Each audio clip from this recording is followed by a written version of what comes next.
Buenas tardes a todos y a todas.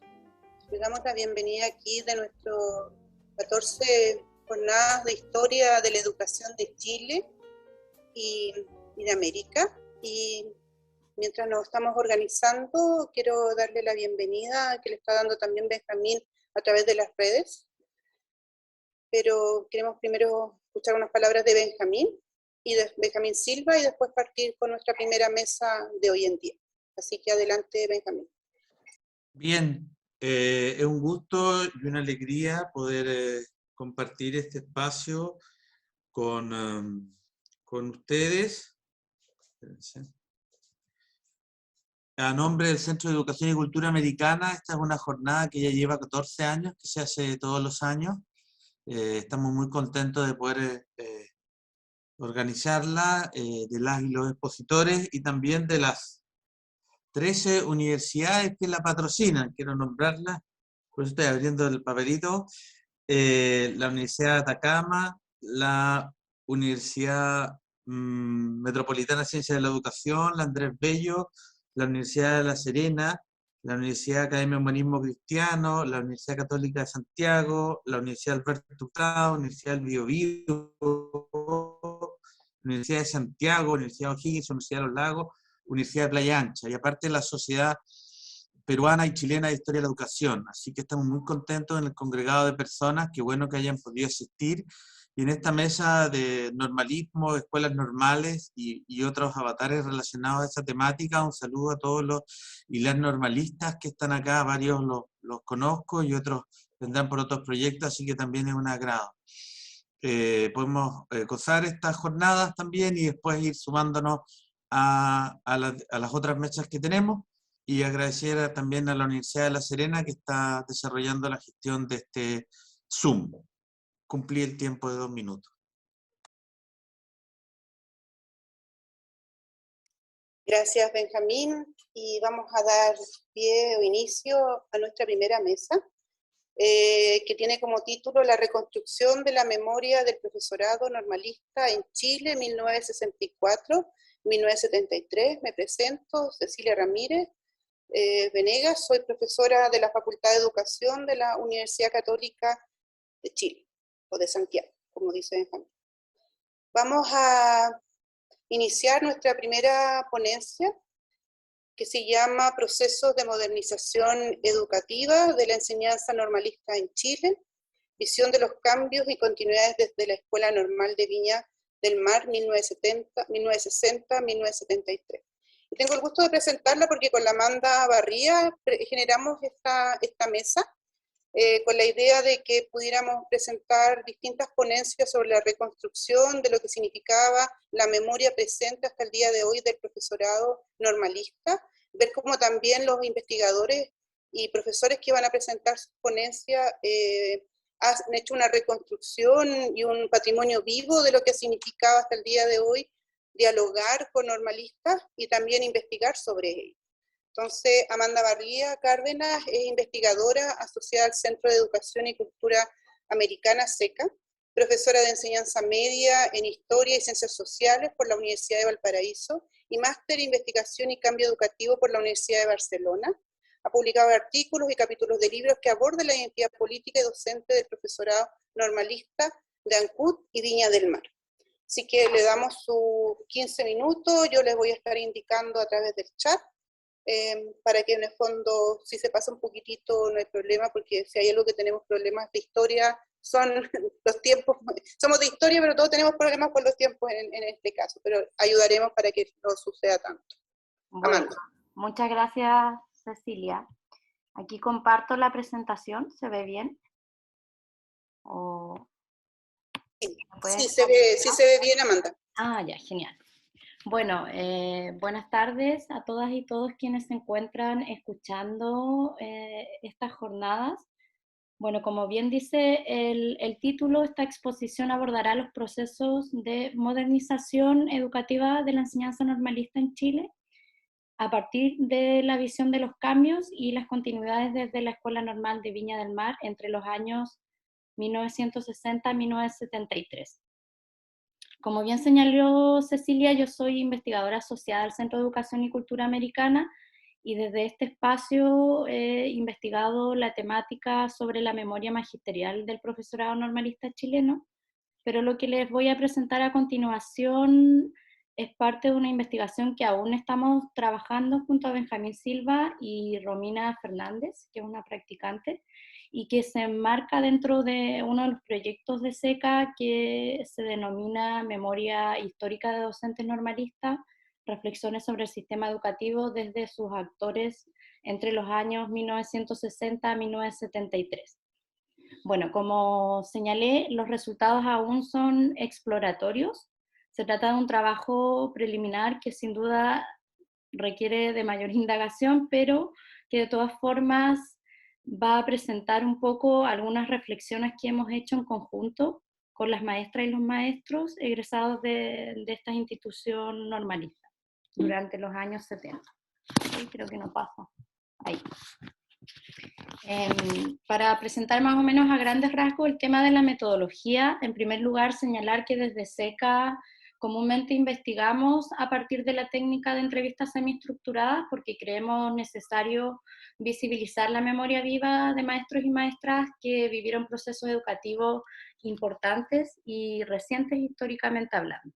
Dentro de todo lo que significa trabajar con historia oral y memoria individual, partimos desde esta consideración de que los discursos del profesorado son siempre presentes, porque evidentemente se recuerda desde la óptica actual, y esto de cierta manera también se encuentra mediado y construido socialmente desde este presente y desde el cruce con experiencias y recuerdos que son compartidos. También entendemos que estos recuerdos son selectivos y son frágiles y que por tanto siempre existirán episodios que son olvidados. La dificultad aquí está en acudir a estos recuerdos y complementar estos olvidos con otras memorias, considerando además que la memoria individual es de por sí, como dije, intersubjetiva y que por lo tanto nos permite y nos brinda valiosos elementos de comprensión histórica. Tomando en consideración todas estas ideas, los resultados que presentaré a continuación se desprenden de la conversación con 6 actores educativos formados en la Escuela Normal de Viña del Mar entre los años 1964 y 1973. Ellos son 5 mujeres y un hombre.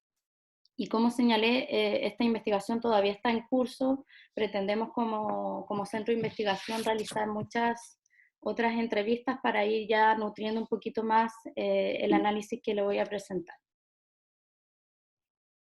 Bueno, para trabajar con los recuerdos mediante entrevistas, guiamos la conversación sobre todo a partir de algunas preguntas amplias que tienen que ver con la formación recibida, la práctica pedagógica, los ideales educativos, los objetivos pedagógicos, pero en concreto esta exposición principalmente se va a centrar en la pregunta que aparece aquí en esta diapositiva, que tiene que ver con lo siguiente. ¿Qué cambios y continuidades experimentó la formación docente de la Escuela Normal de Viña del Mar luego del proceso de modernización educativa? Ahí. El periodo que les presenté en el título principalmente abarca esta idea que podríamos denominarla como el proceso de declive y resistencia al normalismo en Chile.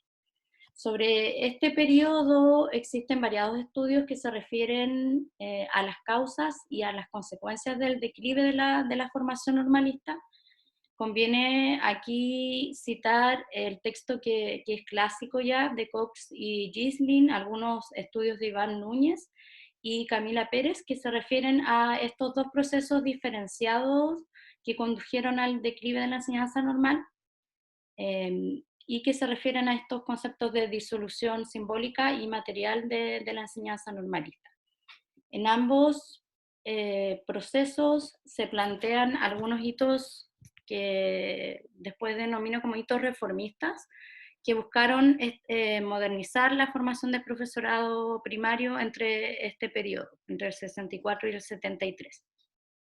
Primero, sobre la disolución simbólica, un primer punto a destacar es la evolución del Estado docente en Chile, fue precisamente durante estos años en donde el sistema educativo se expandió de forma fuerte y acelerada, y también donde se demostró esta fuerte preocupación del Estado con expandir la educación. El salto expansivo de la matrícula escolar de estos años precisamente condujo a diversos cambios en la formación docente normalista, algunos de los cuales de cierta manera alteraron los métodos y los fines tradicionales del normalismo, y que explica esta idea de disolución simbólica. Por otro lado tenemos en segundo lugar la disolución material, que se asocia principalmente al decreto de cierre de todas las escuelas normales que se emitió el año 1973 y que se aplicó definitivamente en marzo de 1974, y que sancionaba esto de cerrar todas las escuelas normales y traspasar la responsabilidad de la formación docente del profesorado primario a las universidades. Los argumentos que expuso la Junta Militar para cerrar las escuelas normales en lo inmediato se refirieron a la excesiva politización de las instituciones normalistas y a la creciente influencia del Partido Comunista en estas instituciones, por lo menos eso lo dicen variados textos. Y digo en lo inmediato porque meses más tarde los argumentos fueron otros y se vincularon mucho más a razones técnicas y educativas más que a temas políticos, para el caso de la disolución material. Entonces, refiriéndonos aquí a los cambios producidos, en la década de los 60 tenemos algunos hitos reformistas. El primero de ellos se relaciona al año 1961 con la Comisión del Planeamiento de la Educación Chilena, la cual sugirió en aquellos años aumentar los años de la formación normalista, haciendo este análisis de la necesidad de los nuevos objetivos educativos.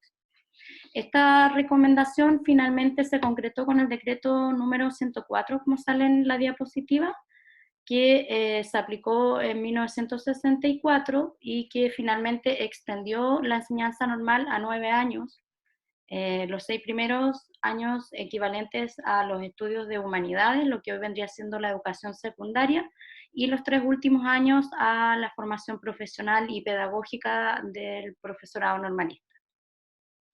Entonces aquí vemos que a partir de 1964, y de que nace en 1961, como señalé, se aplicaron estos nuevos planes de estudio en las escuelas normales y una nueva estructura que permitió a los egresados de humanidades obtener el título de normalista si cursaban los 3 años de enseñanza normal en la escuela normal.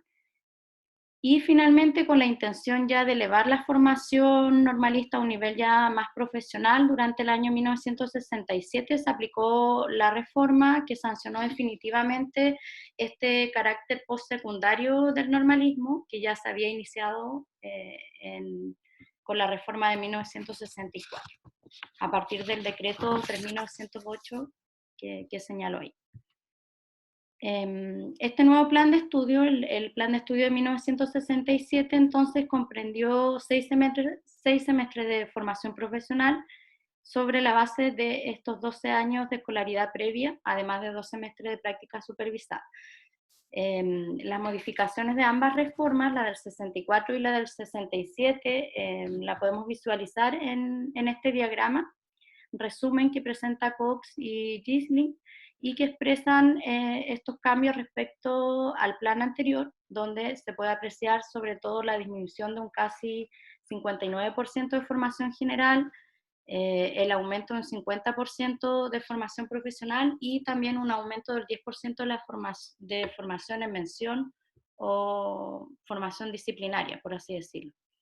Entonces, la hipótesis que se encuentra detrás de todo este concepto de disolución simbólica es esta idea de que la desaparición de la enseñanza normalista se enmarca en un proceso de larga data, sobre todo asociado a la modernización educativa de los años 60, de estas reformas que expliqué recién, y que lo ocurrido en 1973-1974 solo vino a concretar este proceso previo.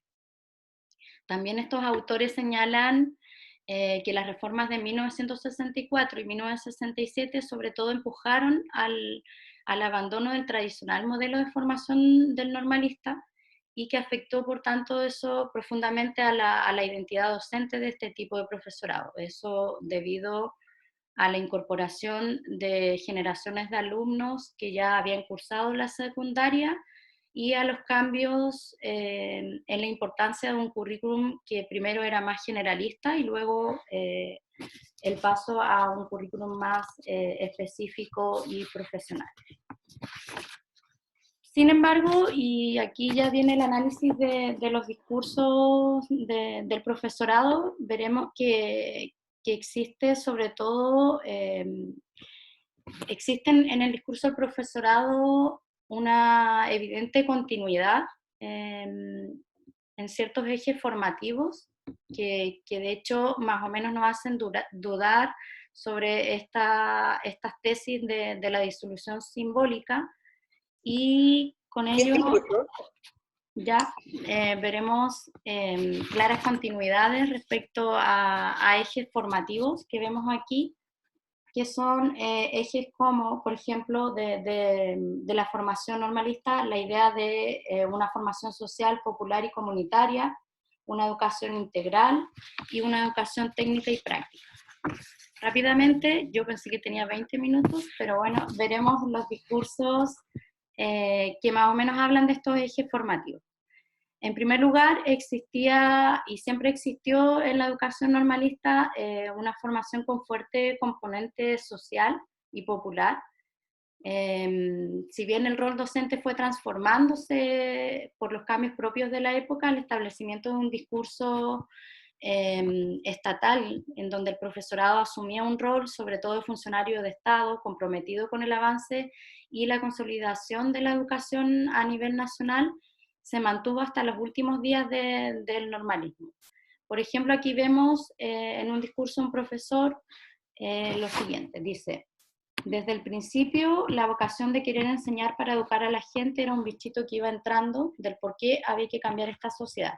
Fue creándose una mística especial en el profesorado porque nosotros veíamos que los niños, de la periferia específicamente, estaban en una situación desmedrada y había que cambiar esa situación a través de la educación. Entonces había una mística general del profesor como agente de cambio social.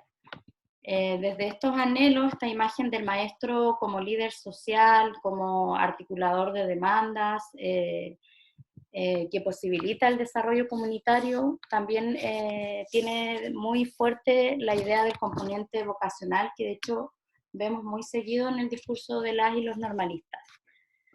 También tenemos aquello que los estudiantes formados en los años 50 y en los años 60 y 70 se ve esta idea muy a menudo de los conceptos de compromiso, de entrega, que pueden de cierta manera englobar esta idea del componente vocacional. Por ejemplo, aquí Ángela Barrera señala: había mucho compromiso por parte de los estudiantes de entrega. En esos años los chicos compraban, aquí se refiere a los estudiantes normalistas, compraban algunos lápices, algunos materiales para hacer sus clases. Todo el material didáctico prácticamente ellos le tenían que comprar para hacer clases motivadoras. Entonces aquí se presentan conceptos nuevamente, la idea de la vocación, de la entrega, del compromiso social, liderazgo, todas estas ideas que podríamos resumir en estas grandes nociones que tienen que ver con la concepción social, popular y comunitaria, como señalaba. Además, relacionado al eje técnico-práctico, tenemos que la educación normalista, evidentemente, previo al año 64, tenía un foco muy técnico y práctico por las características de la sociedad y de las necesidades educativas de la época. Y si bien con las modernizaciones educativas que señalé, existió un cambio de plan de estudio donde hubo una disminución del plan general y un aumento de la formación profesional y disciplinaria, en los discursos de estos normalistas seguimos viendo esta idea de la importancia de lo técnico y de lo práctico y de un profesorado que está educado en diversas actividades, no solo lo que tiene que ver con lo escolar. Por ejemplo, aquí Lidia Núñez dice, uno pasaba por muchas áreas, costuras, actividades domésticas, galería, incluso cosas de salud y primeros auxilios. Y Amanda Núñez se refiere también a esta idea del ser normalista. Dice, ser normalista es sentir que a pesar de los pocos recursos que había, siendo estudiantes teníamos una meta, un horizonte de siempre hacer lo mejor como profesora.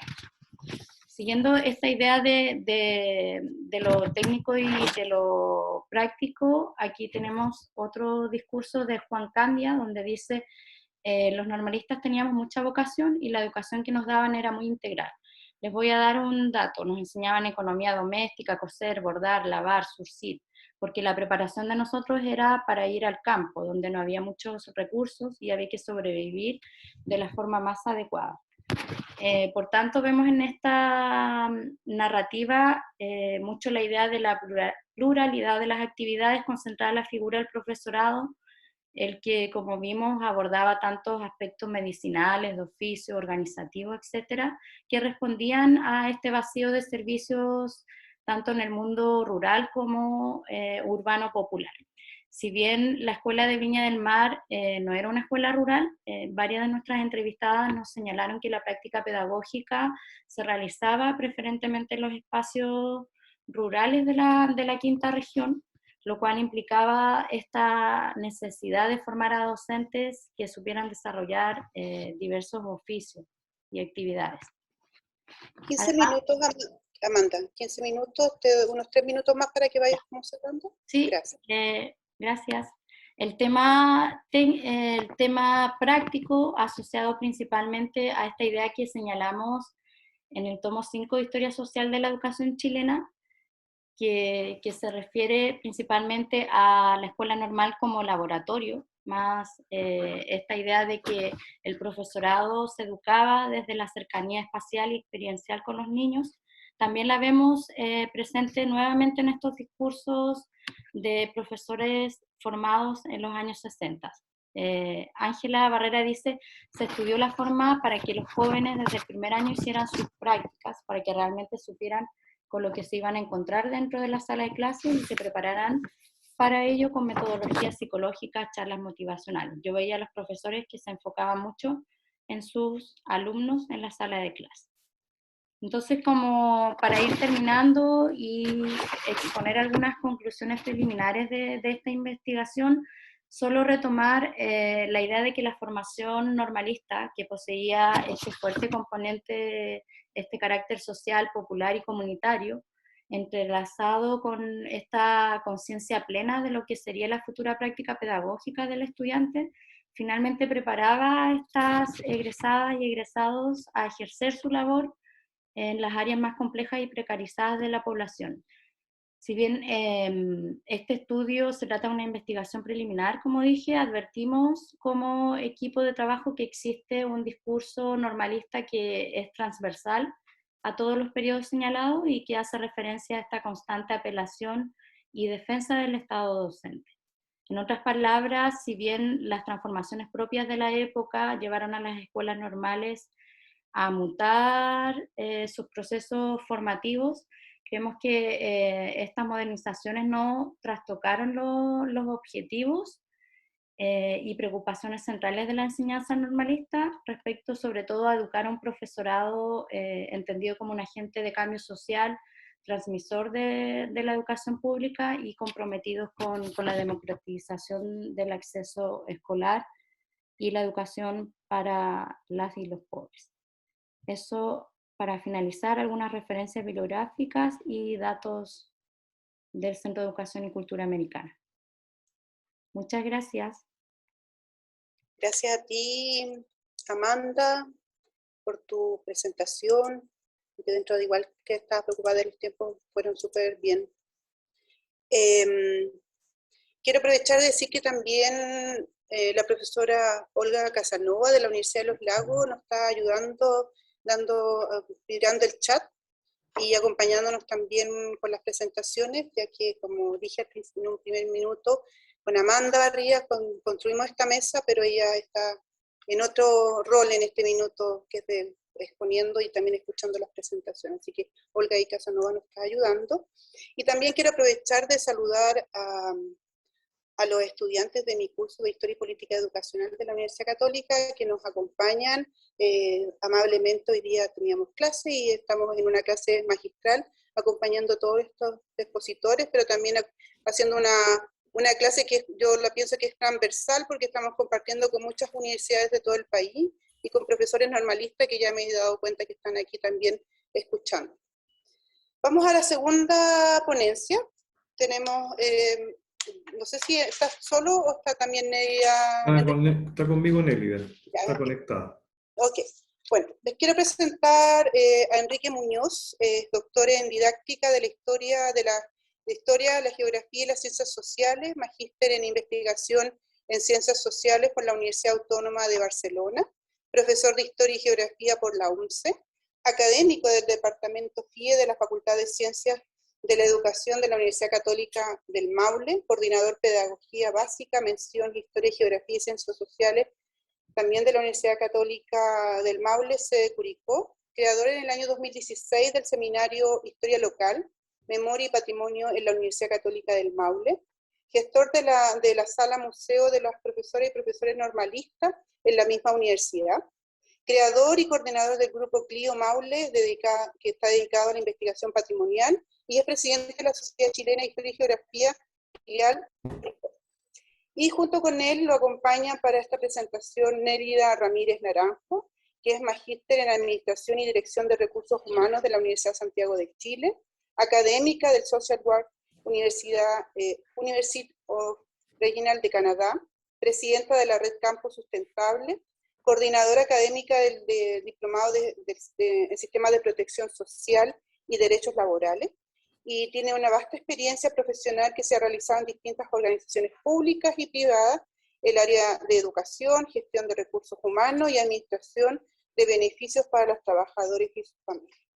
Así que los invito, yo les voy a indicar 10, 15, y cuando llegamos a los 15 ahí van ustedes cerrando, igual como hicimos con Amanda, para que puedan hacer su presentación.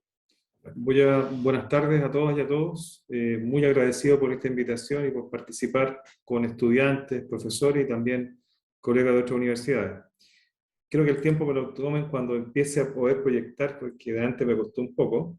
Así que voy a ver cómo me va con la presentación.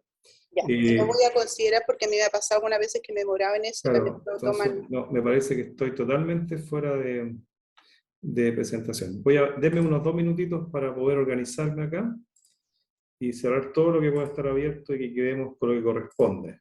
¿Ya? Así que denme un minutito porque estoy aquí. Así que a los muchachos que están ahí que tengan un poco de paciencia. No, tranquilo, no te preocupes. Sí, es que... Mientras tanto, las personas que están en el chat, si pueden ir contando de dónde vienen, ya que como son de varias ciudades, aprovechando el formato online, me atrevo a meter la cuchara y pedir eso. Muy bien, Benjamín. Muchas gracias por este espacio. Así voy a ver si puedo... Ahí. Creo que me digan cuando se aparezca en pantalla la presentación y que ustedes me confirmen, yo les agradezco. ¿Ya? Yo te confirmo, y también aparte de los saludos que tenemos de distintas partes, también pedirle, porque ahí también Olga nos va a estar ayudando, de si hay alguna pregunta que quieran hacer a medida que vayamos avanzando, también los invito. ¿Se ve súper bien. Ya. Entonces bueno, primero, gracias por esta oportunidad de compartir yo creo que un interés común, escuchando a Amanda y escuchando en los otros encuentros del año pasado a Benjamín. Hay un foco común que es la preocupación de la historia de la educación chilena. Y en particular, nosotros nos hemos abocado con Nélida a investigar los antecedentes de la formación de profesoras y profesores en la Universidad Católica del Maule, y descubrimos que en 1906 se creó en Curicó la Escuela Normal en un periodo donde había un alto nivel de analfabetismo, un alto nivel de ruralidad y un alto nivel de mortalidad infantil. En 1906, de cada 100 niños morían 70 antes de cumplir un año de vida. Y gran parte de la población estaba concentrada en los espacios rurales. El Estado había generado una política en 1842 de alfabetizar a la población a través de la formación de profesores normalistas. Entonces, primero, esa primera precisión. La segunda, que la Escuela Normal de Curicó se creó en 1906 y fue cerrada en 1927 en el gobierno de Carlos Ibáñez del Campo, por razones que vamos a ir profundizando un poco más adelante. Y la segunda etapa, que es la que nos convoca hoy día, la de 1948-73, ahí también tenemos un proceso distinto en otro contexto de nuestra historia. Vamos a ver si puedo seguir avanzando con esto, ¿no? Me quedé pegado, parece un momento. Bien, no sé si alcanzan a ver ahí. Sí, ¿sí? Se ve súper bien. Bueno, tal como dijo Amanda, Gox y Gissling distinguen en la historia de la formación normalista 6 momentos históricos de los 132 años de duración de la formación normalista. Nosotros con Nélida tomamos para esta presentación los últimos 2. Hay un común denominador que en todas las etapas, especialmente las últimas 2, hay un énfasis en la formación general asociada a estas asignaturas llamadas comillas fundamentales, y a medida que avanzó el siglo XX, la segunda parte se dio énfasis en la formación profesional. También nosotros nos focalizamos específicamente en la memoria de las profesores y profesores normalistas que se formaron en la Escuela Normal Cecilio Maule de Curicó, que fue de carácter mixto en su segunda etapa, y gran parte de ellos se desempeñaron en las escuelas rurales y en las escuelas urbanas llamadas de territorios precarios. Nosotros realizamos una investigación de tipo exploratoria, primero analizando documentación, realizando entrevistas y también haciendo una triangulación que vamos a explicar también. Ahora, ¿cuál es un sello de larga duración en los entrevistados que son de diferentes periodos de la Escuela Normal? La primera entrevistada se tituló el año 1954 y el último entrevistado del año 73. Hay un sello de larga duración, un sello valórico, un sello de compromiso con la labor docente. Muchos de estos egresados trabajaron no solamente alfabetizando, sino también se transformaron en agentes de cambio social en las comunidades donde ellos trabajaron. Vamos a ver si puedo. Estoy aquí un poco todavía con la. A ver si me quedé pegado ahí, pero vamos a ver si puedo. Ahí estamos. Bueno, nosotros analizamos 3 fuentes de información. Primero, analizamos los documentos de creación de la Escuela Normal Cecilio Maule, los decretos de principios del siglo XX, la segunda parte, la reapertura. También analizamos los periódicos de la época que en la ciudad era un gran acontecimiento, la reapertura de la Escuela Normal en 1948. Y al mismo tiempo, esta información la contrastamos con las entrevistas en profundidad, que en esta parte presentamos 5 casos, pero en realidad las entrevistas fueron alrededor de 20. Y además hicimos un grupo focal porque nos interesaba ver qué pasaba en el diálogo, en la memoria, evocar la memoria de la formación que estos profesores recibieron.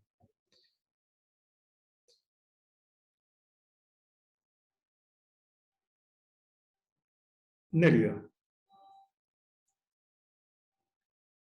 No sé si está Nélida ahí.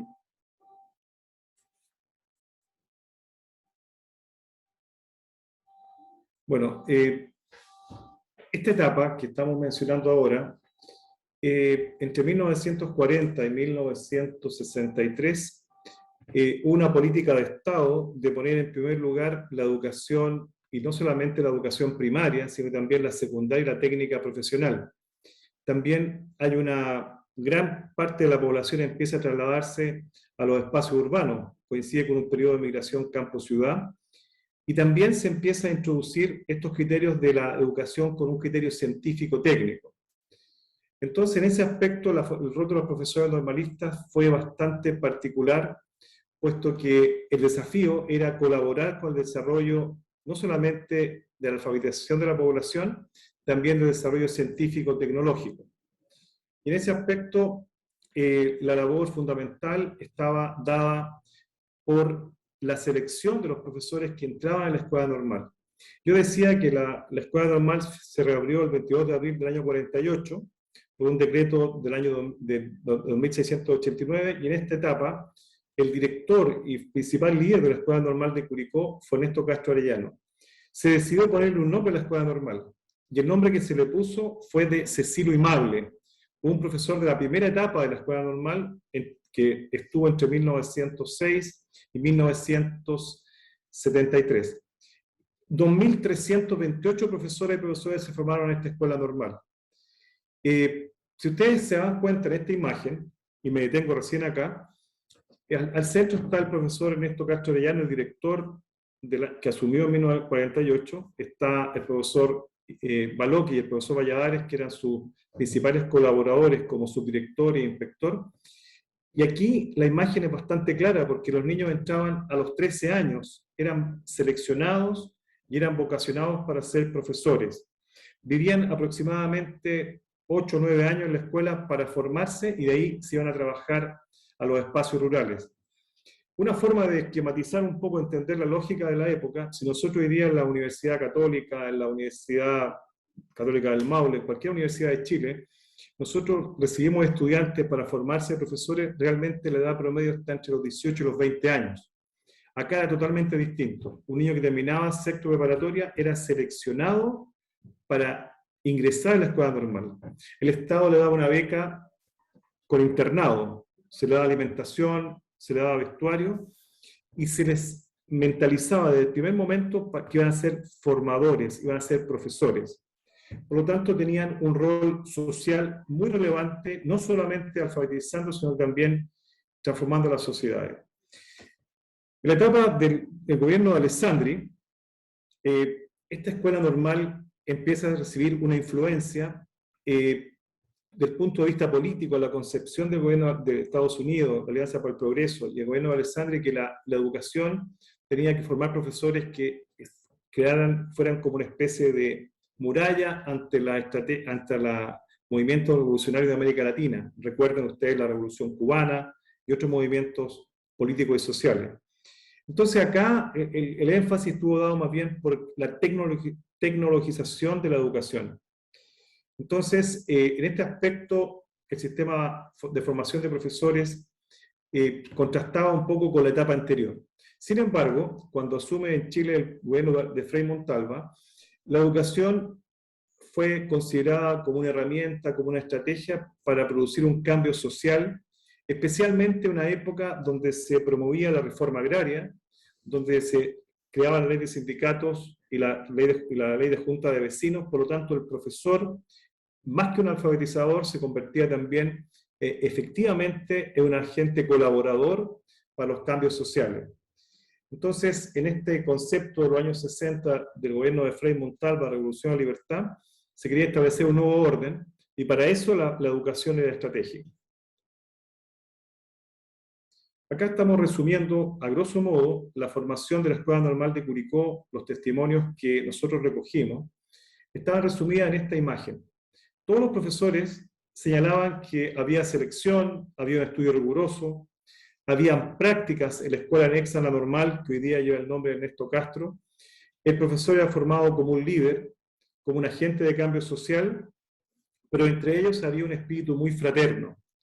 Nosotros entrevistamos, y en los focos grupales nos llamó mucho la atención el trato entre ellos prácticamente como hermanos, como si fueran primos. Y también ellos consideran que la educación normalista es una educación que ha logrado en Chile un desarrollo social de la población y también educativo. Entonces, en este periodo también es importante que los profesores normalistas se entroncan con procesos de cambio. La reforma del 67, que ya hizo alusión a Amanda, impactó en alguna medida, yo diría, el rol de la educación normalista en la sociedad, porque hay, por un lado, los estudiantes que terminan la enseñanza media son admitidos a las escuelas normales como se hacía antes, y en 2 o 3 años se acaba la especialidad, pero también, por otro lado, muchos de los entrevistados señalaban que no estaban de acuerdo con que profesores interinos hicieran cursos en verano y invierno y se titularan de profesores en contraste con la formación que ellos recibían. 10 minutos. Bien. No sé si Nelia está por ahí, ¿se pudo conectar? Sí, sí, no, estaba conectado, lo que pasa es que no podía hablar, disculpe, ahora Ya. sí ya puedo, entonces puedo también complementar lo que estaba planteando el profesor Enrique Muñoz, con el cual compartimos bastante ya tiempo de trabajo colaborativo, ¿no? En esta experiencia de valorar el gran aporte y los legados de los maestros y maestras normalistas de todo Chile. Bueno, nosotros, como él comentaba, hicimos entrevistas y también grupos de discusión con ellos, y en esta primera etapa las entrevistas nos mostraron que habían 5 categorías importantes en sus relatos. La primera tiene que ver con el proceso de ingreso a la escuela, que era todo un proceso muy, muy importante, porque ellos llegaban a la escuela, en este caso a la Escuela Normal de Curicó, con, ¿verdad?, recomendados por los profesores de sus respectivos colegios. Estamos hablando de, en ese momento, colegios rurales en su mayoría. Ellos eran los mejores estudiantes en su colegio y en este proceso, que era muy exigente, ¿cierto?, lograban finalmente poder ingresar a este sistema también, como él lo señalaba, ¿cierto?, que tenía que ver con, vivían, ¿no? Ellos estaban aquí permanentemente de lunes a viernes, y algunos que podían, ¿cierto?, se trasladaban a visitar a sus familias durante los fines de semana. La otra categoría tenía que ver con el plan de estudios y cómo se formaron ellos, cuáles eran los énfasis, ¿verdad?, en esta segunda etapa de formación, el proceso formativo, cómo era esta experiencia, ¿no?, de aprendizaje, todo lo que ellos lograron acá también compartir con sus compañeros y compañeras.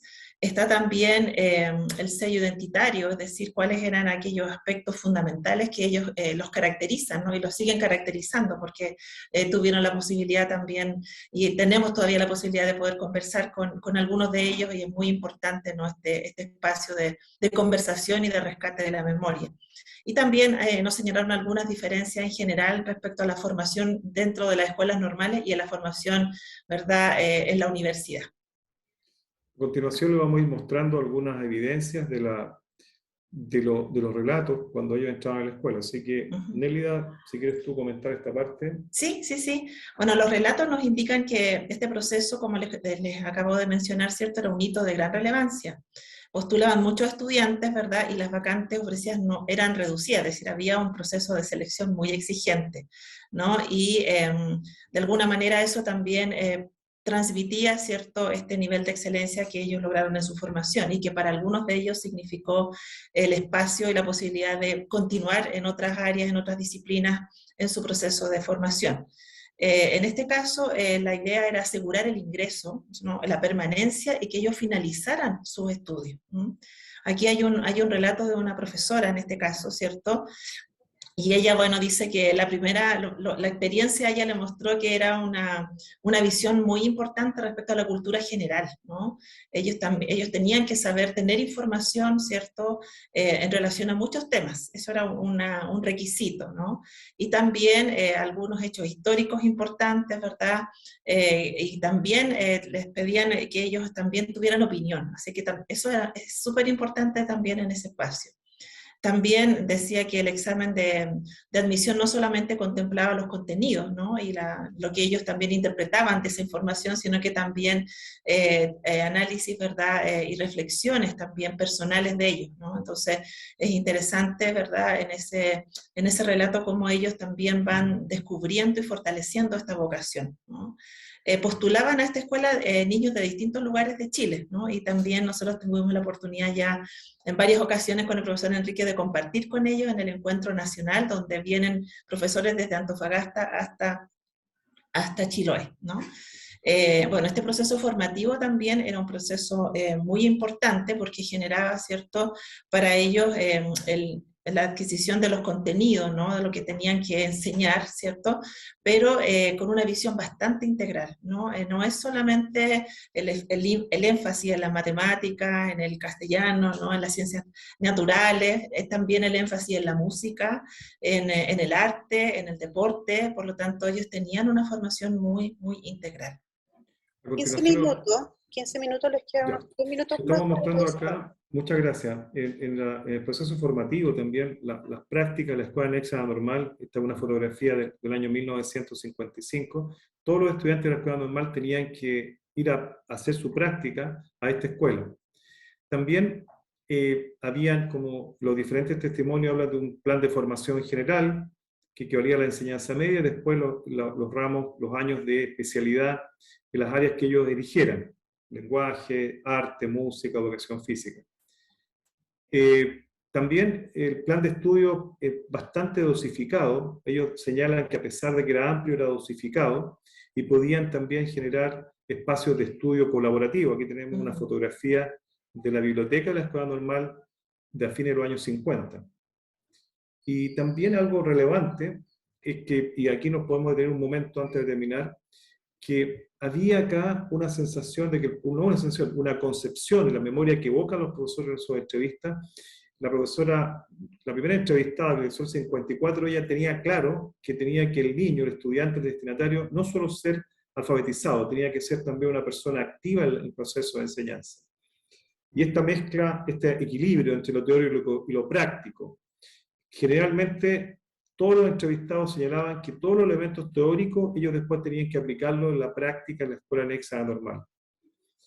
Había una formación integral, por ejemplo, a través de coro, música, deporte, y acá hay un tema también, yo diría, que ellos se sentían que eran diferentes a los profesores actuales. Ellos se sienten hasta el día de hoy como un grupo de personas con identidad profesional, con vocación de servicio. Nelia, por favor. Sí, y también importante, ¿cierto?, la formación valórica, y lo que también señalaba, ¿verdad, Amanda, anteriormente, en el sentido de que ellos no solamente eran profesores, sino que también eran servidores públicos que trabajaban muy directamente con la comunidad en la cual les correspondía a ellos realizar su práctica, ¿no? Bueno, y ahí podemos avanzar, Enrique, quizás a las conclusiones ya para ir cerrando. Sí. Bueno, les queremos compartir, sí, esto del pasado y el presente. Pasado y presente, los jóvenes con el libro, sí, que las nos niñas con celular. Exacto, que nos muestran, ¿no?, estas particularidades, ¿no? Vamos a entrar a la síntesis.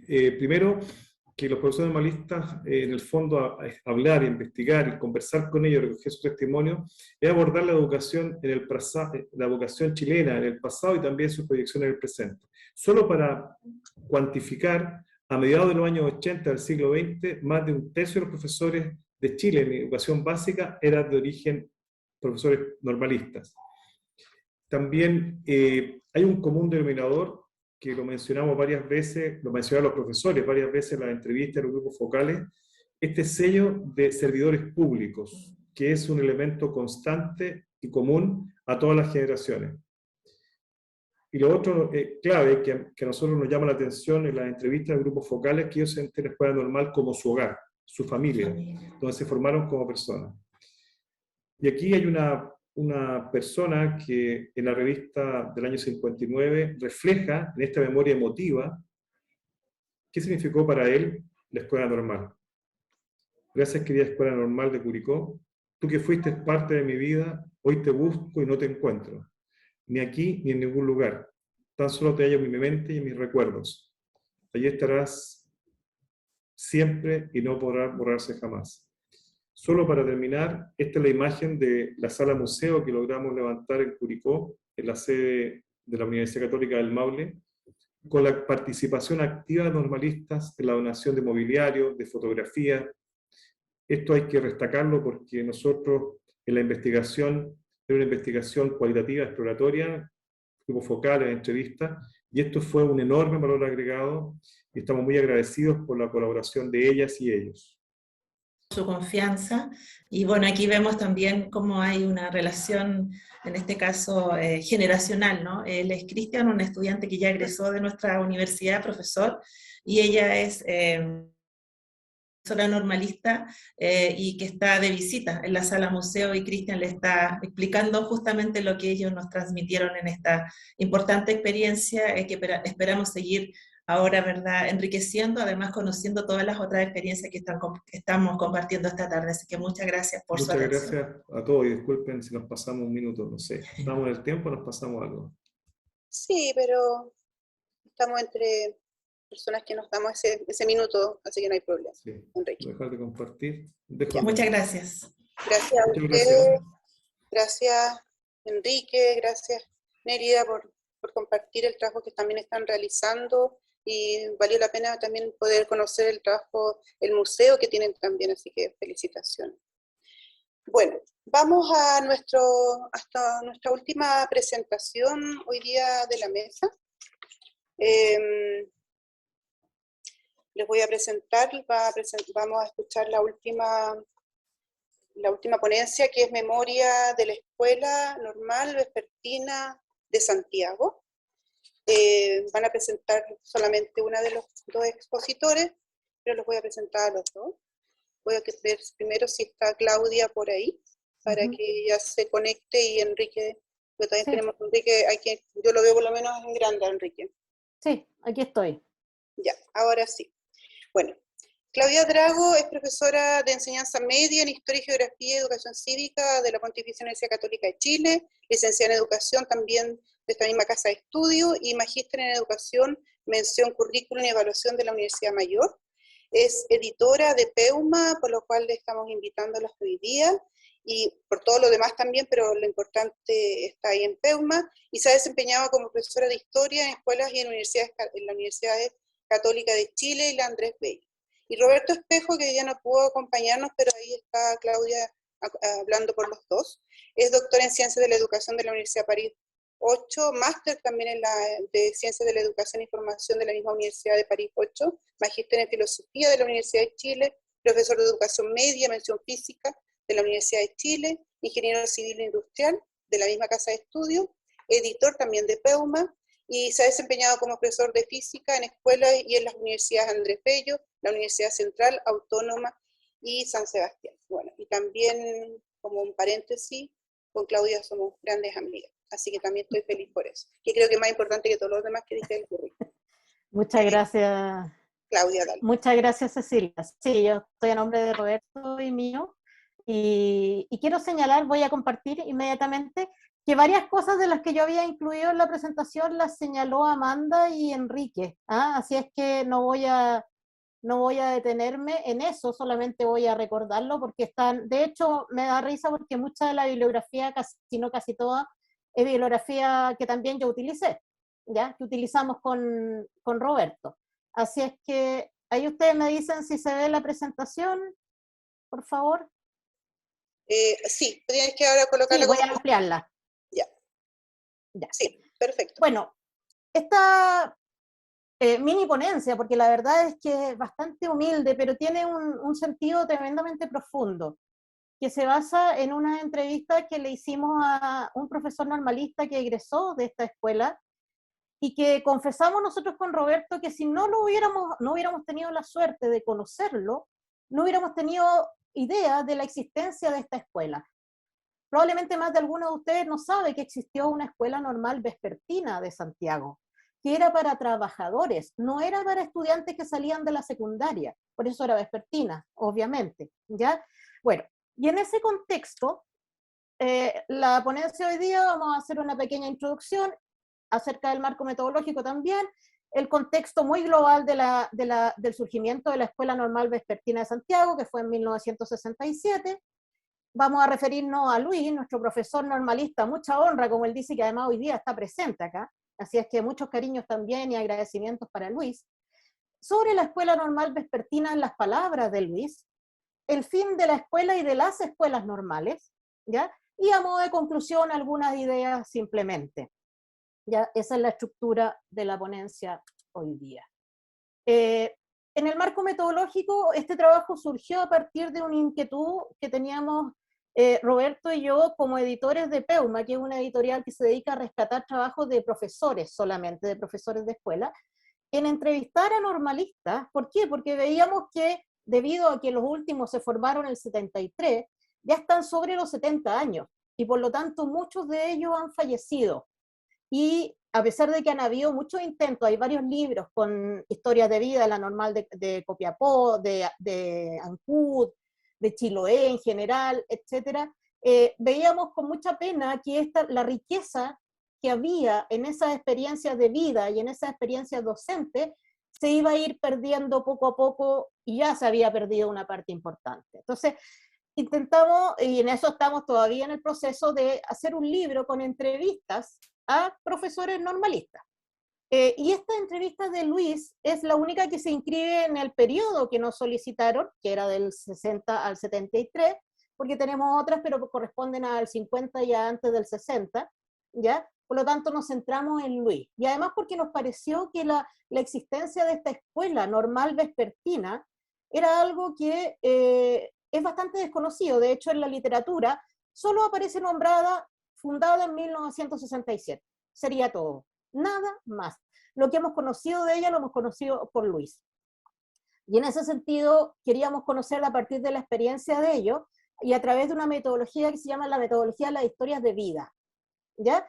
Y como método de investigación cualitativo nos permite conocer entonces cómo los individuos, en este caso los profesores y profesoras normalistas, vivieron y reflejan el mundo social que los rodeaba y que los rodea hoy día, ¿ya? Y eso nos permite interpretarlo a través de el sentido que tiene su experiencia como profesores normalistas, ¿ya? Y por eso fueron entrevistas semiestructuradas, en profundidad, que a partir de ciertas preguntas iniciales, la idea era ir motivando recuerdos e ir profundizando en esos recuerdos que iban apareciendo. Es decir, habían temas emergentes y habían temas también que estaban planteados desde partida, ¿ya? Así es que nuestro sentido era ingresar a sus campos, ya a su experiencia, de una forma tremendamente humilde, poniendo atención a lo que para ellos y ellas había sido esa experiencia de vida, porque era mucho más que una experiencia pedagógica, como lo han señalado también anteriormente Amanda y Enrique. Bueno, ¿cuál es el contexto de surgimiento de la Escuela Normal Vespertina de Santiago? La Escuela Normal surge en 1964, pero surge en el contexto de algo que ya habló Amanda, de esta primera intento de modificación de la escuela que se dio en 1961 en el gobierno de Jorge Alessandri, luego con la reforma educacional y antes de ella al inicio del gobierno con la extensión de la enseñanza normal a 9 años, pero 9 años considerando que eran 6, considerado lo que era la educación secundaria o humanidades en aquello tiempo, y los otros 3 años de formación profesional. Esto se da en el contexto que ya señalaron de la elevación de la formación normalista a un nivel postsecundario, ¿ya?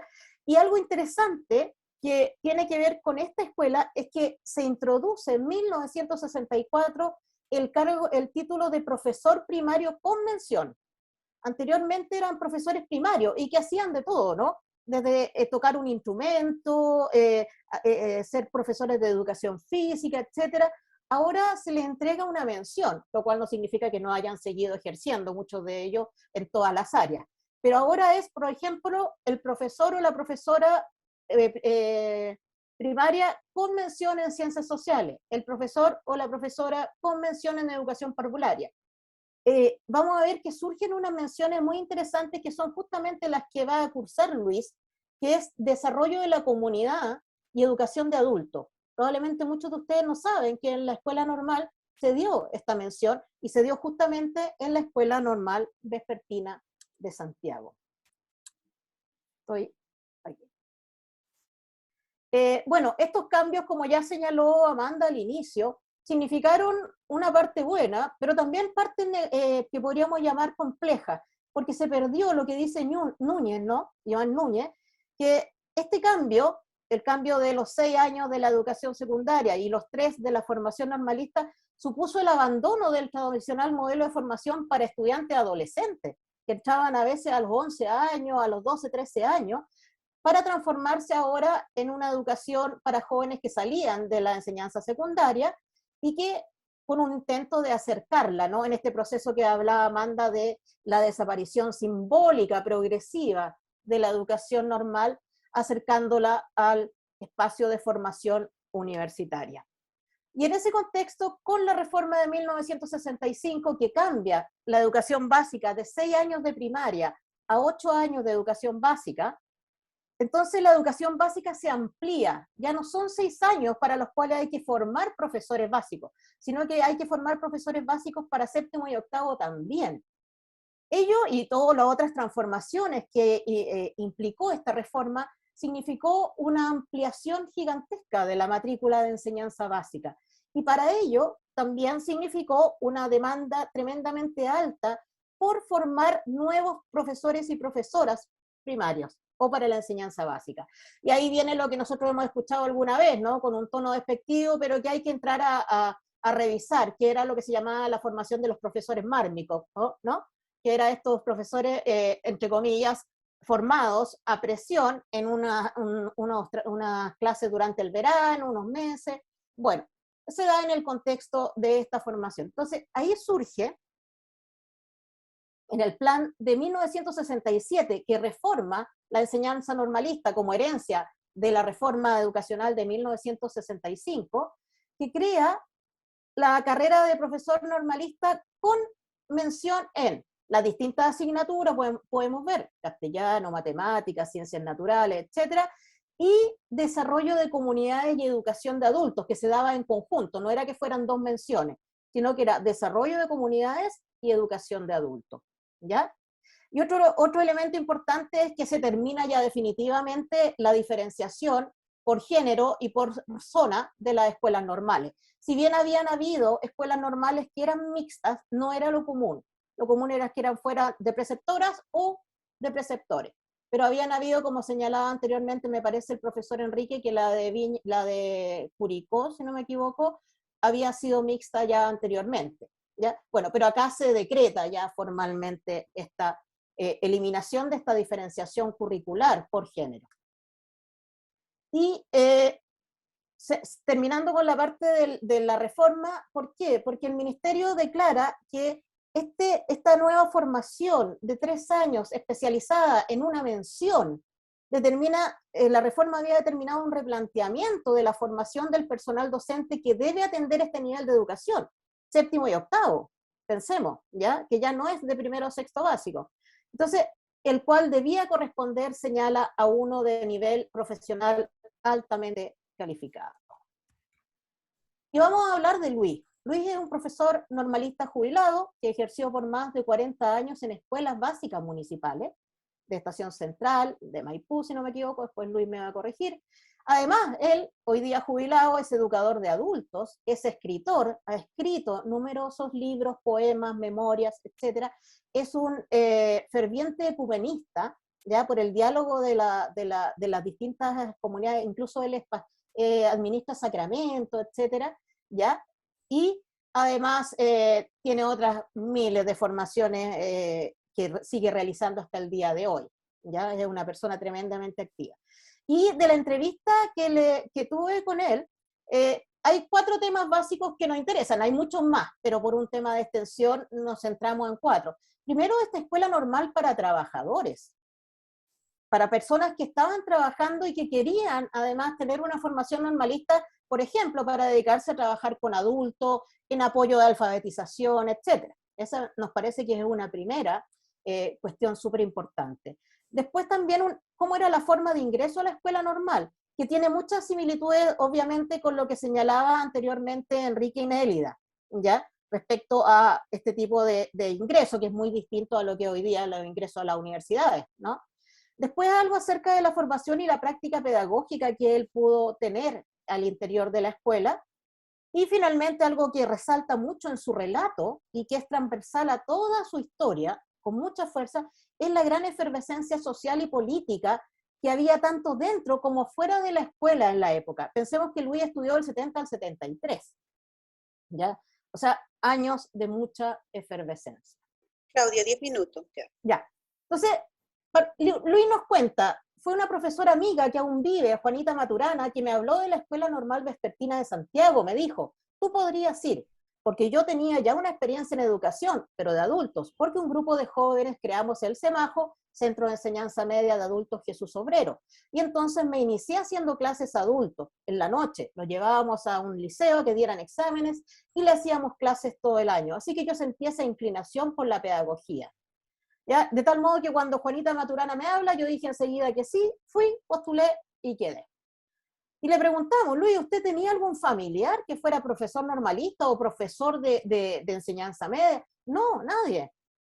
Yo fui el único, y hasta el día de hoy, el único de mis hermanos, 5 hermanos eran en total, ya que le dio por el estudio, dice él. Ya le gustó el estudio y aprovechó desde pequeño, la biblioteca, por ejemplo, de su escuela. llegó a leer un libro diario. Y hoy día yo diría que si no es que escribe un libro al año, es por ahí anda, ¿ya? Después dice, la escuela. Yo entré cuando estaba en Catedral con Matucana. Ustedes se imaginarán que eso es donde está hoy día el Museo Pedagógico, ¿no? Que era la antigua Escuela Normal número 1 de preceptora Brígida Walker. Ellos estaban allegados en ese espacio, no tenían un espacio propio, ¿ya? Sino que funcionaba en el horario vespertino, que era de 6 de la tarde a 9 de la noche, en la misma Escuela Normal de preceptora número 1. Dice, además representó un aliciente muy poderoso para mí, porque los que postulamos deben haber sido 150, 200, y quedé dentro de los 10 primeros. Yo nunca había estado en el quinto o sexto lugar, nunca fui alumno brillante, lo reconozco, menos con los ramos científicos, física, matemática, química, para mí es un suplicio.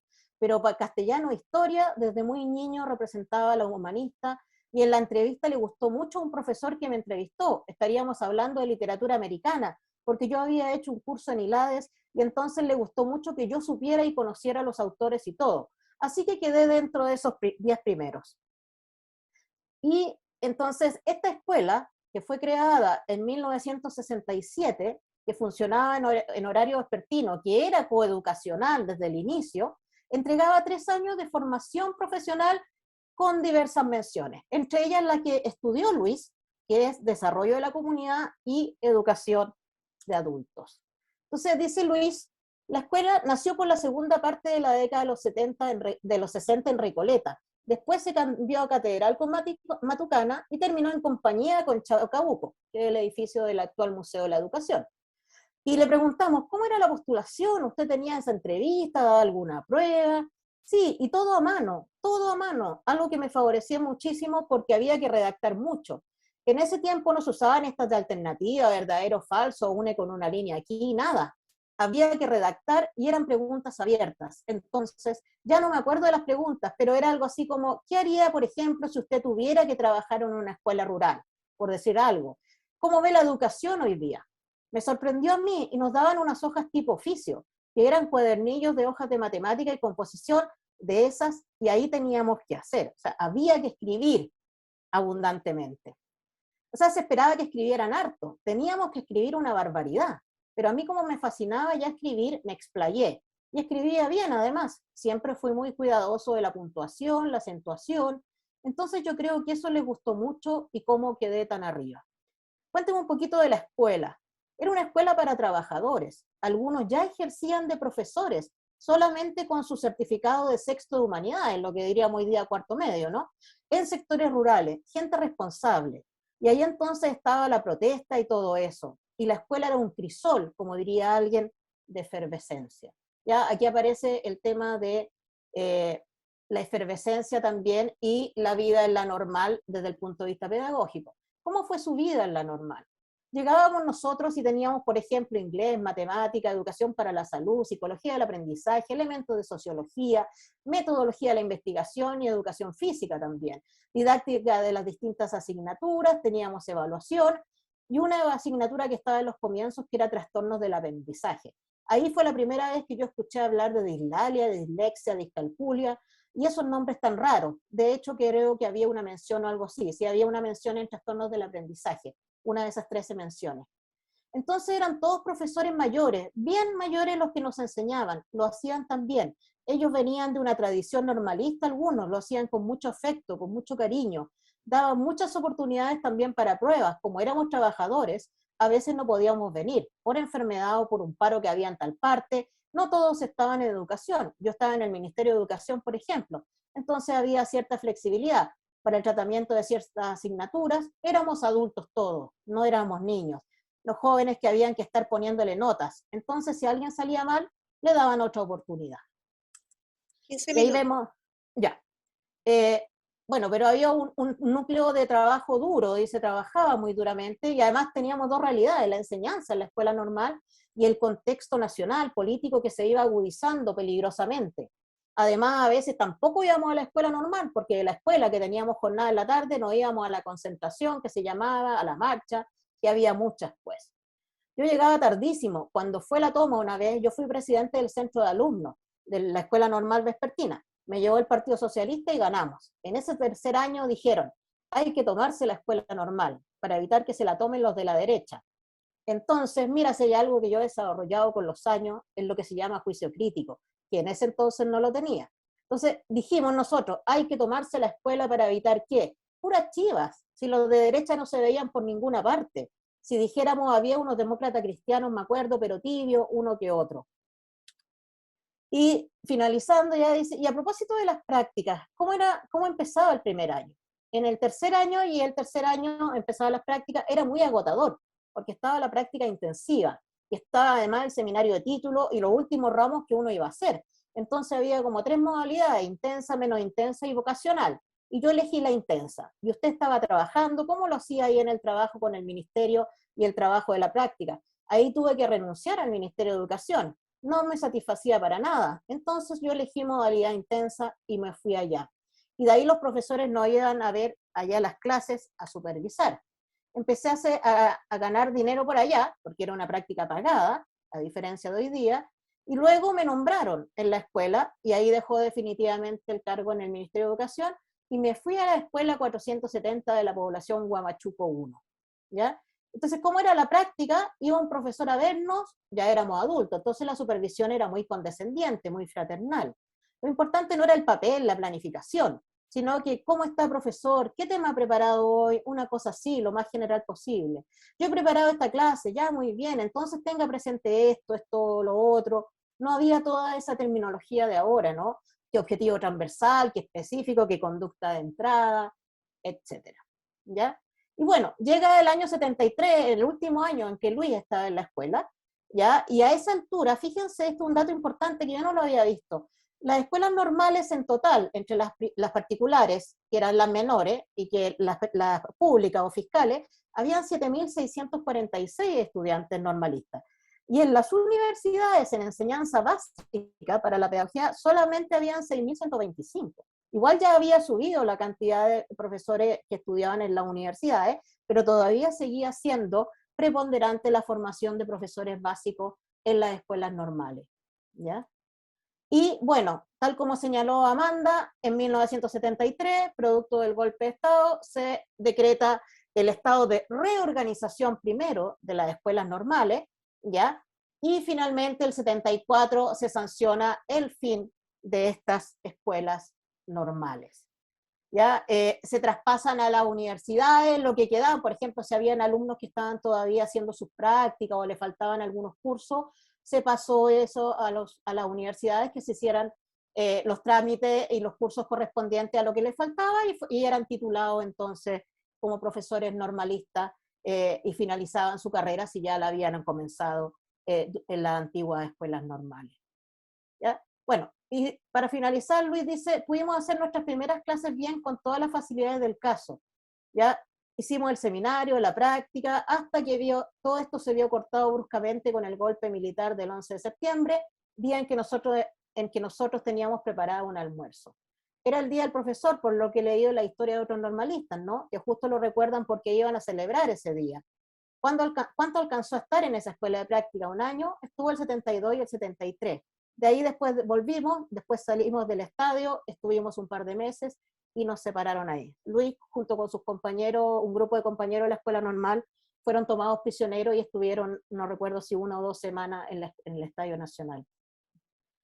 Y a modo de conclusión, nosotros podemos decir, lamentablemente el tiempo es súper escaso, que hay una gran riqueza en las experiencias pedagógicas y de vida de los profesores normalistas que urge realmente seguir recopilando antes que el tiempo termine por hacer que desaparezcan todos ellos, que ya están sobre los 70 años, los más jóvenes, ¿ya?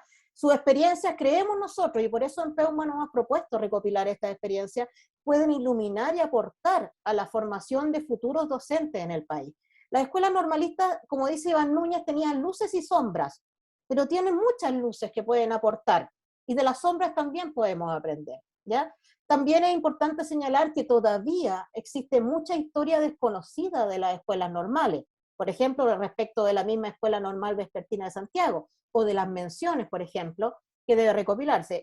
Justamente esta jornada es súper interesante porque ya vemos el trabajo que hay en la Escuela Normal de Viña del Mar, la de Curicó, etcétera, y todo va sumando a esta recuperación de la memoria histórica de esta formación. Lo otro que es interesante nos pareció profundizar en los mecanismos de selección, si se utilizaban en la escuela normal vespertina, esta evaluación basada en casos, ¿no? En situaciones pedagógicas, no en conocimiento de materia. Así también como el rol de la escritura, que tenía la escritura en la selección de los estudiantes. O sea, había que tener un perfil más bien humanista, ¿ya? Aunque fuera a ser profesor básico dedicado a matemáticas, etc.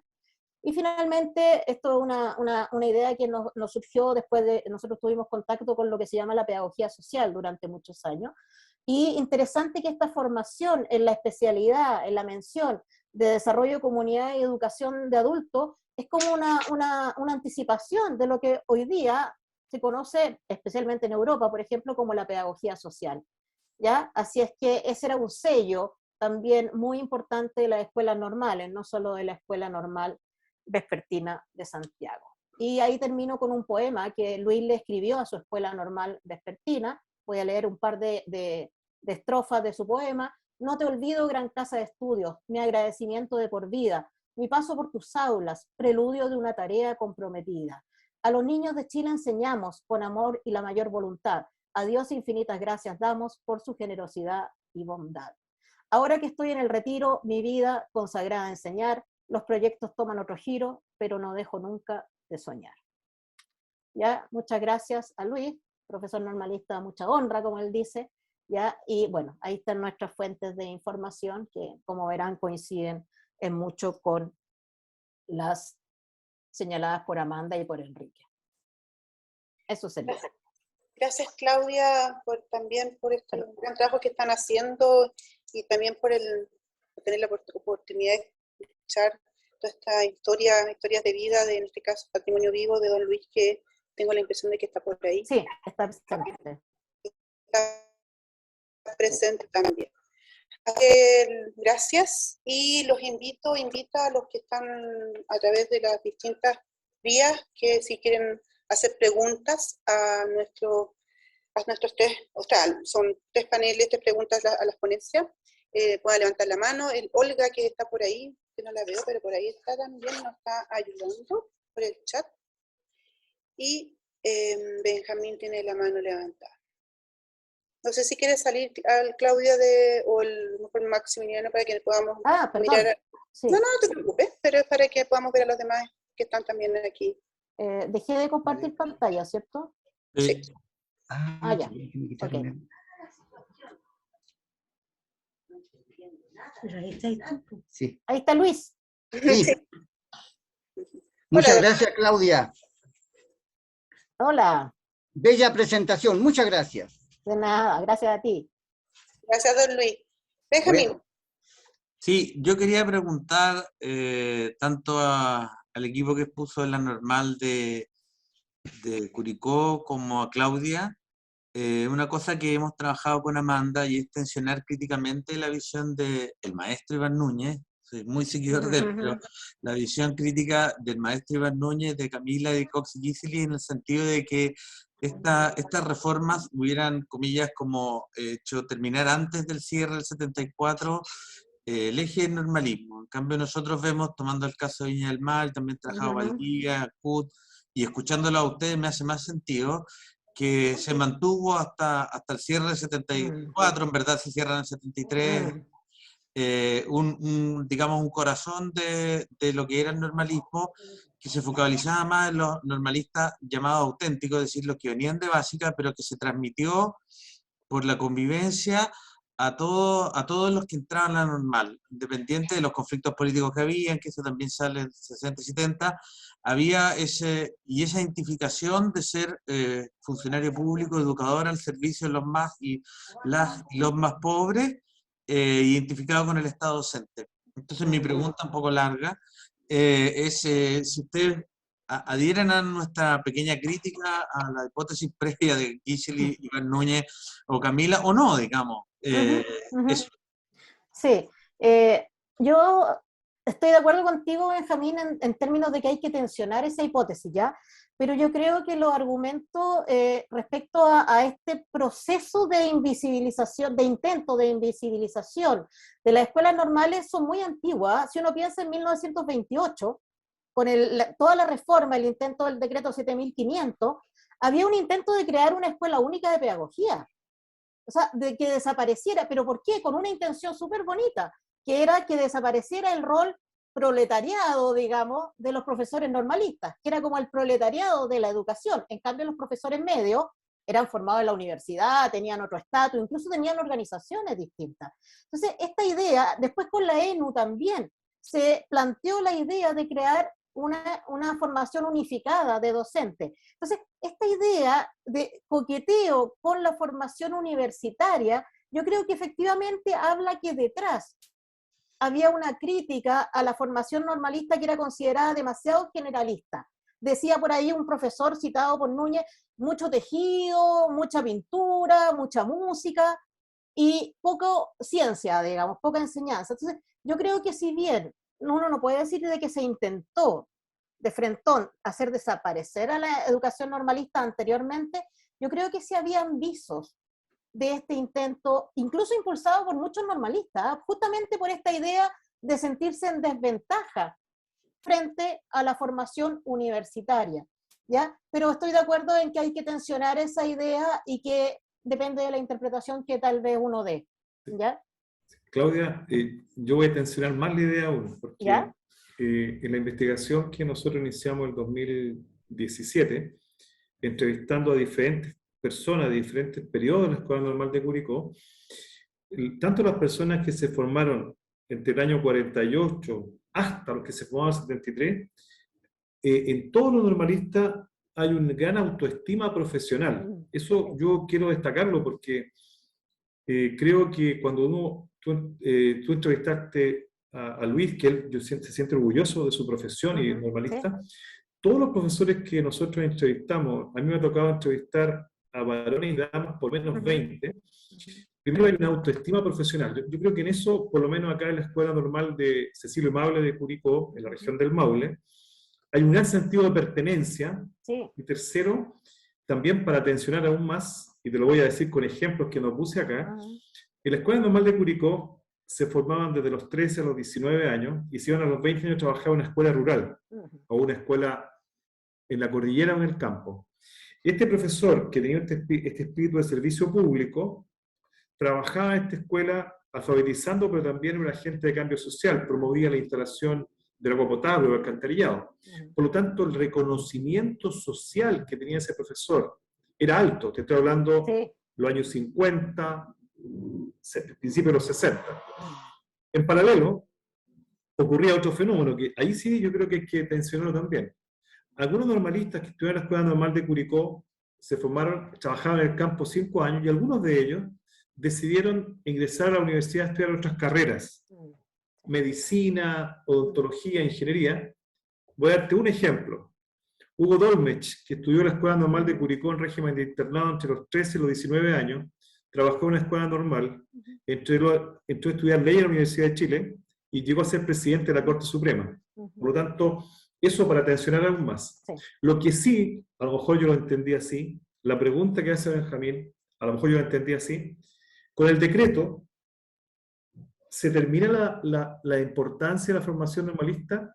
No, porque la estadística me dice a mí, no solamente la estadística, la realidad, en los 80, en los 90, en el 2000, en muchas escuelas y liceos de Chile, hasta el día de hoy, voy a poner el ejemplo de Chimbarongo, el director Dan de Chimbarongo es profesor normalista formado en la Escuela Normal de Curicó, por ejemplo. Por ejemplo, en la Universidad Católica del Maule, hay un académico que después de estudiar en la Escuela Normal estudió Matemática y Física en la Universidad Técnica del Estado, y aún hace clases en la Universidad Católica del Maule formando profesores. Lo que sí tú dices, a lo mejor desde el punto de vista sociológico,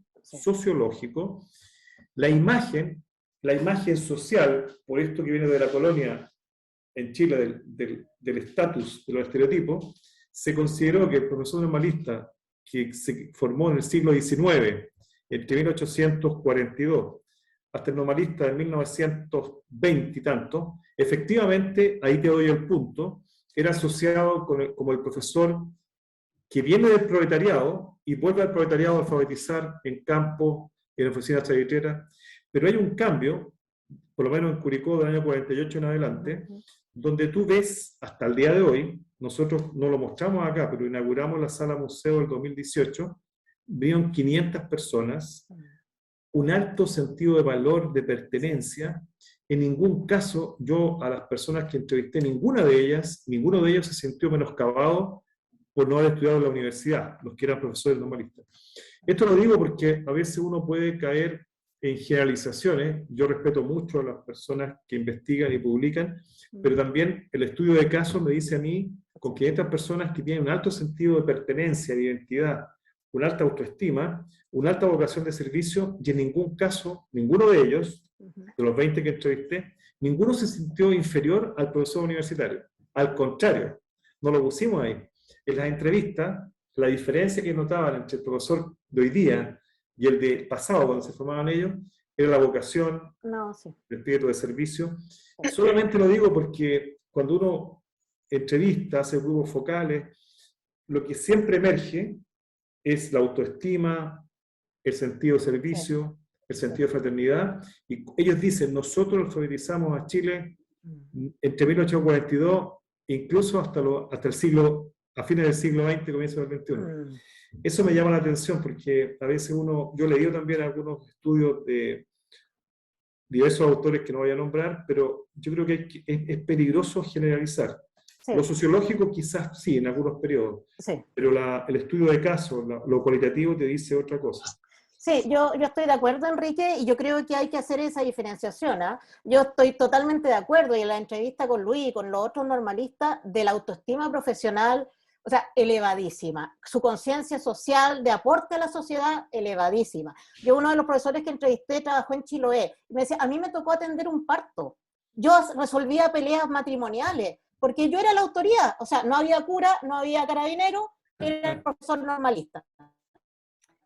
O sea, yo no tengo ninguna duda, perdón, y con esto termino, pero sí a nivel sociológico y laboral, la condición laboral de los profesores normalistas siempre fue de mejorada, y eso provocaba también, inevitablemente, una sensación de menoscabo en ese plano, claro, no en el de la autoestima profesional. Claro, en lo sociológico, por la parte sociológica, ahí sí yo creo que puede ser, pero la autoestima de ellos es alta, un alto sentido de pertenencia y identidad. Los quiero invitar también a que podamos, hay otras manos levantadas, está la Amanda, y después don Juan Candia, que está, Amanda, ¿qué quieres decir algo? Sí, más que nada, bueno, creo, estoy muy de acuerdo con Enrique con el tema de la autoestima profesional, la autoimagen que tiene el profesorado respecto como a su labor y al rol que cumplió en el desarrollo de las comunidades, de la alfabetización, la democratización del acceso escolar,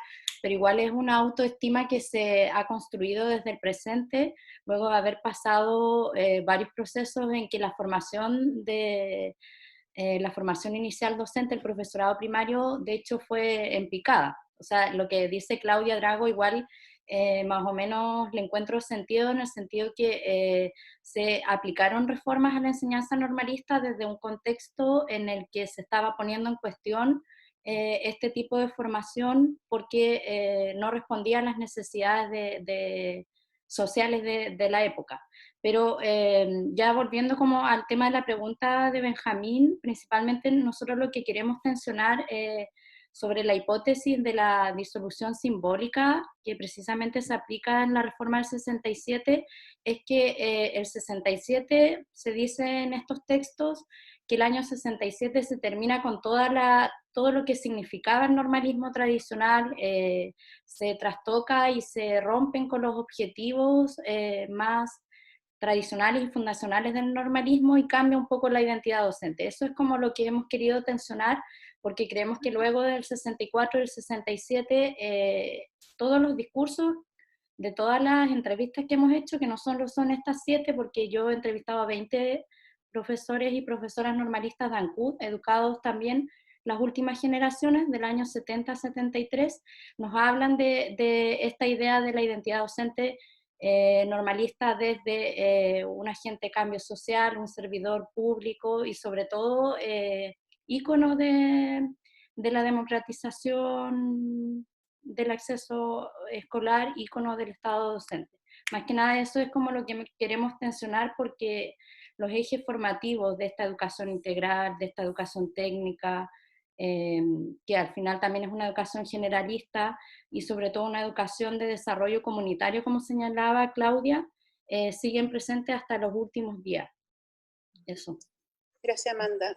Don Juan Candia, usted tenía levantada la mano. Sí, primero agradecer y felicitar a todos los que han realizado estos estudios para recuperar el normalismo, que realmente fue una época hermosa, y saludar a los normalistas presentes. Ahí veo a Carlos Bruna, de la Escuela Normal de Viña, y otros normalistas del país, porque fue una época muy hermosa en el desarrollo del país y desarrollo de la educación. Se podrán tener diferentes miradas, pero el normalista en su esencia era un servidor público. Ese es un servidor público. Había una alta sensibilidad frente a las problemáticas de los estudiantes y las familias. Eso no es cuestionable. Hay un alto compromiso con el ser humano, el niño, el estudiante, el adolescente. Se educaba para transformar la realidad personal de los que entrábamos a ser normalistas, pero transformar la sociedad. Era un profesor transformador de la sociedad. Y la vocación social y profesional era incuestionable, y eso generaba la autoestima muy alta.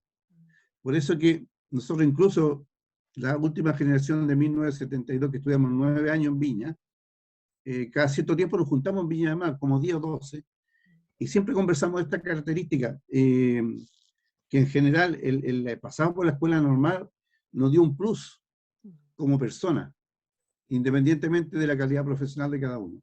Así que felicito a todos los que están haciendo este trabajo. Y a propósito, en la Escuela Normal de Viña también hubo vespertina. Hubo vespertina los últimos años, que hay que investigar ese proceso, cuántos son. Entonces hay un desarrollo todavía por investigar, por rescatar lo mejor del normalismo para la pedagogía actual. Gracias, don Juan. Hay algunos comentarios también desde el chat que Olga aquí nos está ayudando también a rescatar. Ana González dice que increíble el testimonio del profesor Luis. Ha sido honor escucharla en su experiencia y vida docente. Rocío Núñez Barrera dice que lindo poema. Siempre noté el amor por la docencia de los profesores normalistas. Por eso soy profesora, por hermosa influencia. También Rocío Núñez Barrera dice, los profesores normalistas no solo impactaron en la sociedad, sino también los corazones. Bueno, hay muchos saludos de distintas personas a través del chat para nosotros, pero entre ustedes también ha sido muy bonito esto, porque en el fondo como que uno se encuentra y se reencuentra en estas actividades y en estas jornadas, así que vamos a ir como ya cerrando, pero la Nélida quiere decir unas palabras. Importante rescatar, nosotros con Enrique, como decía él, buscamos mucha información de la escuela, pero mucho de lo que construimos fue donado generosamente, y la confianza que ellos nos dieron a nosotros para poder hacer, por supuesto, la investigación primero y luego la sala museo. Y también considerar en esto, como decía Benjamín, de luces y sombras, ¿verdad? Que la escuela no solamente era la escuela hacia adentro, lo que generó en este espacio de aprendizaje y de vida, ¿no? Para ellos y ellas, sino que también lo que significaba como impacto en la vida social del espacio, donde, por ejemplo, acá en Curicó, la escuela dejó una huella inmensa. Entonces, cuando nosotros hablamos del proyecto, e incluso nuestros estudiantes se acercan, oye, mi abuelita es profesora normalista, o sea, hay como todavía hay mucho que escuchar, hay mucho que rescatar, y creo que, como dice, efectivamente puede ser que hay algunas, digamos, situaciones que, claro, a nosotros de repente nos dicen que somos como fanáticos y no es eso, es simplemente reconocer el gran valor y el gran aporte que ellos hicieron, y no solamente, insisto, en lo que es la formación y lo que ellos lograron luego, sino que también en el espacio de la comunidad, en la sociedad misma. Eso. Gracias, Nélida. Claudia, solo Enrique, quería, sí, no solo quiero- sí, pequeño, mira, yo creo que estoy de acuerdo con Amanda y Benjamín que efectivamente la reforma del 64 y sobre todo el 67 fue una especie de torpeo en la línea de flotación del barco del normalismo en Chile, eso es verdad. Y también es cierto que cuando se cierran las escuelas normales, la formación de profesores básicos en las universidades ocupa un rol fundamental. Yo creo que eso, por un lado, yo creo que quizás podemos llegar a un acuerdo ahí. Lo que yo decía, que independientemente del golpe de Estado de cerrar las escuelas normales, los profesores normalistas siguieron influyendo en la sociedad, educando a niños y niñas en las escuelas de Chile. Incluso a mí me ha sorprendido que a fines del siglo XX, los primeros años del siglo XXI, aún hay profesores normalistas en el sistema escolar. Entonces, creo que sí, yo creo que hay cosas que son cosas paralelas, pero me parece, ahora entendiendo bien lo que decía Amanda, lo comparto y yo quería agregar esa parte. Muchas gracias. Gracias, Enrique. Bueno, quiero darle las gracias. Voy a hacer el cierre de nuestra mesa y después darle el pase a Benjamín para que nos haga la invitación de las otras mesas que vendrán en este mes de abril, que vamos a tener esta jornada sobre educación.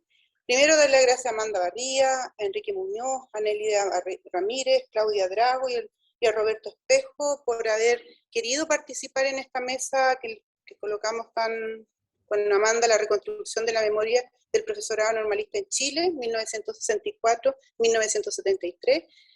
Quedamos con esta sensación de que deberíamos seguir en una larga conversación. Yo feliz de que haya sido la oportunidad también de poder compartirlo con mis estudiantes. Yo tengo listo el curso de Historia y Política Educacional en la Universidad de la Católica. Es el legado de don Luis Celis y de don Andrés Guzmán, el cual el curso ellos lo partieron y yo lo continúo. Y entonces como que hay una posta que van dándose en estas situaciones, así como de los normalistas. Yo también soy profesora, entonces estoy como muy contenta de haber podido participar y darle también las gracias a Seca, que nos invitó a la universidad y a mí a poder ser parte de este equipo. Y a la Olga Estasanova, que ha sido parte importante de todo esto que hemos estado aquí, porque ella ha estado todo el rato pendiente del chat, de los comentarios y todo. Y después nosotros también le vamos a ayudar con su mesa cuando nos corresponda. Así que también gracias, Olga, por todo el trabajo que nos hiciste y nos acompañaste. Así que por mi parte, les doy las gracias y dejo a Benjamín con las palabras de cierre y las invitaciones para las próximas mesas. Bueno, primero darle las gracias a Cecilia y Amanda por la organización de esta primera mesa, muy importante, también con lo que dijo finalmente Cecilia, que se entronca con una tradición del profesor Luis Celis y Andrés Guzmán, con la cual también tuve clase y conocí, y hay como una herencia en el torno de la historia de la educación. Así que un saludo especial a los estudiantes de la Católica de Santiago, que ojalá puedan realizar tesis o seminarios finales sobre estos temas. Hay mucho que rescatar y sería muy interesante, encauzado por Cecilia, que pudieran realizarlo, ¿ah? Como que falta en las facultades de educación muchas veces el entroncar y darle significado educativo a la historia de la educación. Entonces, el espacio que está rescatando y manteniendo Cecilia creo que es súper importante. Y bueno, paso a invitarlos a la segunda mesa, que va a ser el lunes 11 de abril, entre las 10:30 y las 12, es una mesa que va a estar dividida en 2 días, pero se llama Educación desde y sobre mujeres en Chile en el siglo XIX y el siglo XX. Partimos curiosamente por el siglo XX. Va a exponer Leonora Reyes, que es doctora en Historia y académica de la Universidad de Chile, y Isidora Urrejola, que es académica de la UPLA, ¿ya? Y van a exponer sobre educación de mujeres, feminismo durante el siglo XX, ¿ya? Así que los dejamos invitados. Cualquier persona nos pueden contactar al correo electrónico contacto@secamericana.cl para recibir, porque cada mesa tiene su link propio. Así que nos pueden escribir para que se los mandemos, ojalá se puedan contactar. Uno de los temas centrales es el rescate de la educación de mujeres, y un aviso comercial final. Varios de estos trabajos, el de Curicó, lo que ha hecho Amanda en Chiloé, lo que se ha hecho en Viña y otro caso más en Valdivia, han sido rescatados en una colección de historia social de la educación que ya lleva 6 tomos y va para el 7, que publica las ediciones de Universidad Tecnológica Metropolitana, y tengo el gusto de poder compilarlas, así que se encuentran esos libros en el sello editorial que está en la página web de la Universidad Tecnológica Metropolitana, para que puedan, si quieren profundizar, bueno, y hay otros temas sobre historia de la educación. Así que nada, un gusto, un agradecimiento a Cecilia y Amanda por todo, a Claudia, Enrique y a Nérida también, y bueno, ojalá que nos podamos ver todas y todo el día lunes. Chao. Gracias. Chao, Gracias, muchas Benjamín. gracias. Un abrazo, Chao. Cecilia. Chao, chao. Amanda, Chao. Chao, chao. Olga, Chao. estén muy bien. Chao.